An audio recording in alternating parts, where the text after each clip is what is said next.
Asia के मीठे पानी की दूसरी सबसे बड़ी झील वोलर दुनिया भर में अपनी खूबसूरती के लिए जानी जाती है और इन दिनों इस झील की तरफ मुल्क के सयाहों का तांता बंधा हुआ है।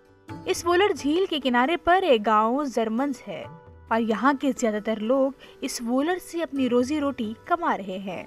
जम्मू कश्मीर इंतजामिया और महकमा volar conservation and management authority की जानिब से वोलर को जाजिबे नजर बनाने के लिए कई इक़दामात किए गए हैं ताकि मुल्क और बैनुल-अक़वामी सयाह इस खूबसूरत झील की सैर कर सके और यहाँ के लोगों के लिए रोजगार के मौके पैदा करें।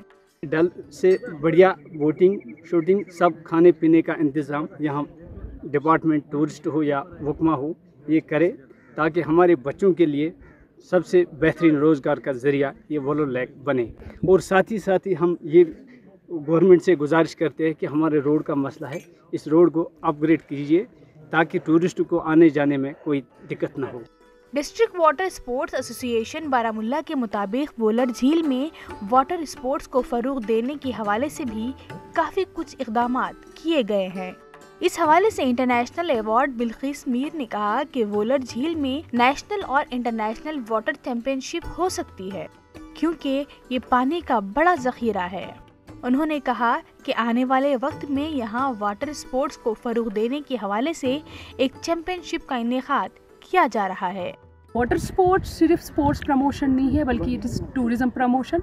हम चाहते हैं कि जैसे I have been more than 20 to 29 countries, मुझे लगता है कि वहाँ की इकोनॉमिकली अगर देखा जाएगा चाहे वो हंगरी हो जर्मनी हो वो सारा डिपेंड उनका वाटर स्पोर्ट्स पे। हम चाहते हैं यहाँ पर नेशनल कैंप्स हो, हम चाहते हैं यहाँ पर इंटरनेशनल कैंप्स हो सो दैट कि जो मैंने यहाँ पर देखा लाइक हमारी कंट्री की बात अगर करेंगे, इतना लॉन्ग ट्रेनिंग पैच 2 किलोमीटर हमारा ऑफिशियल डिस्टेंस है, मगर जिस हिसाब से इस लेक की जो लेंथ हमने नापी मुझे लगता है यहाँ नेशनली बल्कि इंटरनेशनल टूर्नामेंट्स होल्ड कर। वोलर झील में इन दिनों सयाहों के रश को देखकर मकामी लोग काफी खुश नजर आ रहे हैं। लोगों के मुताबिक इंतजामिया और मुतल्लिका महकमा ने वोलर के तहफ़्फ़ुज़ के लिए जो इक़दामात किए हैं उससे वो काफी मुतमईन हैं। जहां इस वक्त झील वोलर की शान रफ्ता बहाल करने के हवाले से सरकार और volar conservation and management authority संगीन इक़दाम उठा रही है ताकि इस वोलर झील को फ़रोग मिल जाए।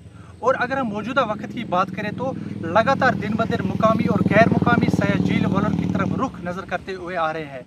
अब देखने वाली बात है कि टूरिज़्म के साथ साथ स्पोर्ट्स को फ़रोग देने के हवाले से सरकार और निजी गैर सरकारी तंजीमें क्या कुछ करने वाली है। ETV भारत के लिए बारामूला से कौसर अरफात।